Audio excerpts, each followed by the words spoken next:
अच्छा भाई जी, एक कां एक दरख्त उत्ते बह के रो रहा हुंदा वा। कहानी बड़ी जबरदस्त है, जरा गौर करियो। और रोंदा रोंदा ना कां दी अख चों अथरू डिगदा है ते दरख्त थल्ले एक बाबा सुत्ता हुंदा आ। ਉਹ ਬਜ਼ੁਰਗ ਦੇ ਨਾ ਮੂੰਹ ਉੱਤੇ ਆ ਕੇ ਪੈਂਦਾ ਆ। ਬਜ਼ੁਰਗ ਵੇਖਦਾ ਆ ਉੱਤੇ ਕਿ ਕਾਂ ਰੋਣ ਲਿਆ, ਕੀ ਗੱਲ ਆ ਇਹਨੂੰ। ਉਹ ਕਾਂ ਨੂੰ ਪੁੱਛਦਾ ਕਿ ਕਾਵਾਂ ਕੀ ਗੱਲ ਆ, ਕਦ ਰੋਈ ਜਾਣਾ ਵਾ। ਕਾਂ ਕਹਿੰਦਾ ਕਿ ਬਜ਼ੁਰਗਾ ਕੁਛ ਨਾ ਪੁੱਛ, ਮੈਂ ਬੜਾ ਤੰਗ ਆ ਆਪਣੀ ਜ਼ਿੰਦਗੀ ਤੋਂ। ਅੱਲਾਹ ਪਾਕ ਨੇ ਦੁਨੀਆ ਉੱਤੇ ਬੇਸ਼ੁਮਾਰ ਪਰਿੰਦੇ ਬਣਾਏ ਆ, ਸੋਹਣੇ ਤੋਂ ਸੋਹਣੇ, ਤੇ ਮੈਨੂੰ ਅੱਲਾਹ ਪਾਕ ਨੇ ਕਾਲਾ ਕੋਝਾ ਬਣਾ ਦਿੱਤਾ ਵਾ। ਪੈਰ ਵੀ ਕਾਲੇ, ਪਰ ਵੀ ਕਾਲੇ, ਚੁੰਝ ਵੀ ਕਾਲੀ। ਜਿੱਥੇ ਵੀ ਜਾ ਕੇ ਬਹਿਨਾ ਲੋਕ ਵੱਟੇ ਮਾਰਦੇ ਆ, ਉਡਾ ਛੱਡਦੇ ਆ। ਕੋਈ ਇੱਜ਼ਤ ਨਹੀਂ ਹੈ ਮੇਰੀ ਇਸ ਦੁਨੀਆ ਉੱਤੇ। ਉਹ ਬਜ਼ੁਰਗ ਪੁੱਛਦਾ ਹੈ ਕਿ ਹੁਣ ਤੂੰ ਕੀ ਚਾਹੁੰਦਾ ਆ। ਕਾਂ ਕਹਿੰਦਾ ਕਿ ਮੈਂ ਅਗਰ ਹੰਸ ਬਣ ਜਾਵਾਂ ਨਾ ਤੇ ਬੜੀ ਜ਼ਿੰਦਗੀ ਹੈ ਮੇਰੀ। ਉਹ ਬਜ਼ੁਰਗ ਉਹਨੂੰ ਕਾਂ ਨੂੰ ਆਂਦਾ ਹੈ ਵੀ ਇੱਕ ਵਾਰੀ ਜਾ ਕੇ ਤੂੰ ਹੰਸ ਕੋ ਪੁੱਛ ਕੇ ਆ ਕਿ ਹੰਸ ਦੀ ਜ਼ਿੰਦਗੀ ਕਿਹੋ ਜਿਹੀ ਜੀ ਰਿਹਾ ਵਾ, ਫਿਰ ਤੈਨੂੰ ਹੰਸ ਬਣਾ ਦੇਾਂਗੇ। ਉਹ ਕਾਂ ਕਹਿੰਦਾ ਕਿ ਨਹੀਂ, ਤੁਸੀਂ ਮੈਨੂੰ ਹੰਸ ਬਣਾ ਦਿਓ। ਹੰਸ ਦੀ ਬੜੀ ਖੂਬਸੂਰਤ ਜ਼ਿੰਦਗੀ ਹੈ, ਜ਼ਿੰਦਗੀ ਹੋਵੇ ਤੇ ਹੰਸ ਵਰਗੀ ਹੋਵੇ। ਉਹ ਬਜ਼ੁਰਗ ਕਹਿੰਦਾ ਕਿ ਨਹੀਂ, ਏਦਾਂ ਨਹੀਂ, ਪਹਿਲਾਂ ਤੂੰ ਹੰਸ ਨੂੰ ਪੁੱਛ ਕੇ ਆ, ਫਿਰ ਤੈਨੂੰ ਹੰਸ ਬਣਾ ਦੇਾਂਗੇ। ਉਹ ਕਾਂ ਉੱਡਦਾ ਹੰਸ ਕੋ ਜਾਂਦਾ ਹੈ, ਹੰਸ ਨੂੰ ਜਾ ਕੇ ਆਂਦਾ ਆ ਵੀ ਹੰਸ ਸੁਣਾ ਕਿੱਦਾਂ ਤੇਰੀ ਜ਼ਿੰਦਗੀ ਜਾ ਰਹੀ ਆ, ਤੂੰ ਖੁਸ਼ ਆ ਆਪਣੀ ਜ਼ਿੰਦਗੀ ਤੋਂ। ਹੰਸ ਕਹਿੰਦਾ ਕਿ ਮੇਰੀ ਕਾਹਦੀ ਜ਼ਿੰਦਗੀ ਆ, ਸਾਰੀ ਦਿਹਾੜੀ ਪਾਣੀ ਵਿੱਚ ਲੰਘ ਜਾਂਦੀ ਆ, ਦੂਰੋਂ ਖਲੋਤਾ ਮੈਂ ਵੇਖਦਾ ਨਹੀਂ, ਜਿੱਥੇ ਵੀ ਵੇਖਦਾ ਆ ਲੋਕ ਵੱਟੇ ਮਾਰਦੇ ਮੈਨੂੰ, ਮੈਂ ਬੜਾ ਤੰਗ ਆ ਆਪਣੀ ਜ਼ਿੰਦਗੀ ਤੋਂ। ਹੁਣ ਕਾਂ ਹੰਸ ਦੀ ਗੱਲ ਸੁਣ ਕੇ ਨਾ ਬੜਾ ਹੈਰਾਨ ਹੁੰਦਾ ਆ। ਉਹ ਹੰਸ ਕੋ ਪੁੱਛਦਾ ਹੈ ਕਿ ਤੂੰ ਕੀ ਚਾਹੁੰਦਾ ਆਪਣੀ ਜ਼ਿੰਦਗੀ ਵਿੱਚ। ਉਹ ਹੰਸ ਕਹਿੰਦਾ ਕਿ ਮੈਂ ਚਾਹੁੰਦਾ ਅੱਲਾਹ ਪਾਕ ਮੈਨੂੰ ਦੂਸਰੀ ਜ਼ਿੰਦਗੀ ਦੇਵੇ ਨਾ, ਤੇ ਮੈਂ ਤੋਤਾ ਬਣਨਾ ਚਾਹੁੰਦਾ ਆ। ਜ਼ਿੰਦਗੀ ਤੇ ਤੋਤੇ ਦੀ ਆ। ਉਹ ਕਾਂ ਹੁਣ ਹੰਸ ਦੀ ਗੱਲ ਸੁਣ ਕੇ ਨਾ ਬੜਾ ਪਰੇਸ਼ਾਨ ਹੋ ਜਾਂਦਾ ਕਿ ਹੰਸ ਕੀ ਕਹੀ ਜਾਂਦਾ ਆ।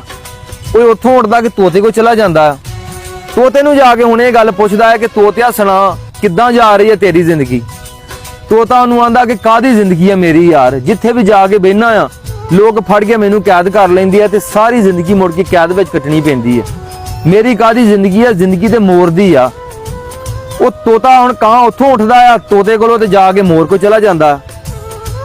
ਮੋਰ ਨੂੰ ਜਾ ਕੇ ਹੁਣ ਇਹ ਗੱਲ ਪੁੱਛਦਾ ਹੈ ਕਿ ਮੋਰਾ ਸੁਣਾ ਕਿੱਦਾਂ ਜਾ ਰਹੀ ਹੈ ਤੇਰੀ ਜ਼ਿੰਦਗੀ, ਖੁਸ਼ ਆਂ ਤੂੰ ਆਪਣੀ ਜ਼ਿੰਦਗੀ ਤੋਂ। ਮੋਰ ਕਹਿੰਦਾ ਕਿ ਯਾਰ ਮੇਰੀ ਕਾਹਦੀ ਜ਼ਿੰਦਗੀ ਆ, ਸਾਰੀ ਜ਼ਿੰਦਗੀ ਚਿੜੀਆਂ ਘਰਾਂ ਵਿੱਚ ਗੁਜ਼ਰ ਜਾਂਦੀ ਆ। ਲੋਕ ਆਉਂਦੇ ਆ, ਤਸਵੀਰਾਂ ਖਿੱਚਦੇ ਆ, ਸੋਟੀਆਂ ਮਾਰਦੇ ਆ, ਪਰ ਮੇਰੇ ਖਿੱਚ ਲੈਂਦੇ ਆ, ਪੈਰ ਮੇਰੇ ਵੇਖ ਕਿੱਡੇ ਕੋਝੇ ਆ, ਮੇਰੀ ਕਾਹਦੀ ਜ਼ਿੰਦਗੀ ਆ, ਸਾਰੀ ਜ਼ਿੰਦਗੀ ਤੇ ਮੈਂ ਚਿੜੀਆਂ ਘਰਾਂ ਵਿੱਚ ਕੈਦ ਕੱਢ ਦੇਣਾ ਆ। ਮੈਂ ਚਾਹੁੰਦਾ ਹੈ ਕਿ ਮੈਨੂੰ ਅੱਲਾਹ ਪਾਕ ਦੂਸਰੀ ਜ਼ਿੰਦਗੀ ਦੇਵੇ ਨਾ, ਤਾਂ ਮੈਂ ਕਾਂ ਬਣਨਾ ਚਾਹੁੰਦਾ। ਹੁਣ ਕਾਂ ਉਹਦੀ ਗੱਲ ਸੁਣ ਕੇ ਬੜਾ ਹੈਰਾਨ ਹੋ ਜਾਂਦਾ ਆ ਕਿ ਮੈਂ ਤੇ ਕਿੱਡਾ ਨਾ ਸ਼ੁਕਰਾਂ ਆ। ਮੈਂ ਚਾਹੁੰਦਾ ਹੈ ਕਿ ਮੈਂ ਤੋਤਾ ਬਣਾ, ਹੰਸ ਬਣਾ, ਲੇਕਿਨ ਇਹ ਮੋਰ ਐਡਾ ਖੂਬਸੂਰਤ ਆ, ਇਹ ਚਾਹੁੰਦਾ ਕਿ ਮੈਂ ਕਾਂ ਬਣਾ। ਕੋਈ ਉੱਥੋਂ ਉੱਡਦਾ ਆ, ਫਿਰ ਬਾਬੇ ਕੋਲ ਚਲਾ ਜਾਂਦਾ ਆ।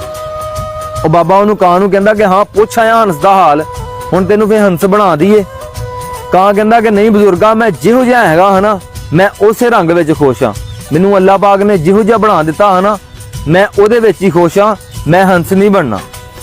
ਗੱਲ ਦੱਸਣ ਦਾ ਭਰਾਵੋ ਮਕਸਦ ਇਹ ਆ ਕਿ ਬੜੇ ਲੋਕ ਅੱਲਾਹ ਪਾਕ ਕੋ ਗਿਲੇ ਸ਼ਿਕਵੇ ਕਰਦੇ ਆ ਕਿ ਅੱਲਾਹ ਪਾਕ ਨੇ ਮੈਨੂੰ ਕਾਲਾ ਬਣਾਇਆ ਵਾ, ਮੈਨੂੰ ਕੀ ਬਣਾ ਦਿੱਤਾ, ਫਲਾਣੇ ਨੂੰ ਐਡਾ ਸੋਹਣਾ ਬਣਾਇਆ ਵਾ, ਜਾਂ ਫਲਾਣੇ ਬੰਦੇ ਨੂੰ ਇੰਨੀ ਦੌਲਤ ਅਤਾ ਕਰ ਦਿੱਤੀ ਹੈ। ਬਾਈ ਸਭ ਤੋਂ ਪਹਿਲਾਂ ਆਪਣੇ ਜਿਸਮ ਵੱਲ ਵੇਖਿਆ ਕਰੋ ਕਿ ਅੱਲਾਹ ਪਾਕ ਨੇ ਸਾਨੂੰ ਹੱਥ ਪੈਰ ਹਰ ਚੀਜ਼ ਸਲਾਮਤ ਦਿੱਤੀ ਆ।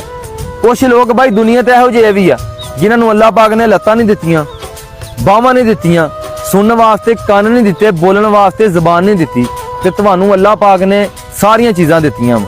ਅੱਲਾਹ ਪਾਕ ਨੇ ਹਰ ਬੰਦੇ ਨੂੰ ਜਿਸ ਹਾਲ ਵਿੱਚ ਰੱਖਿਆ ਨਾ ਬਾਈ ਬਿਹਤਰ ਰੱਖਿਆ ਵਾ। ਅੱਲਾਹ ਪਾਕ ਆਪਣੇ ਬੰਦੇ ਵਾਸਤੇ ਜੋ ਵੀ ਕਰਦਾ ਆ ਬਿਹਤਰ ਕਰਦਾ ਆ।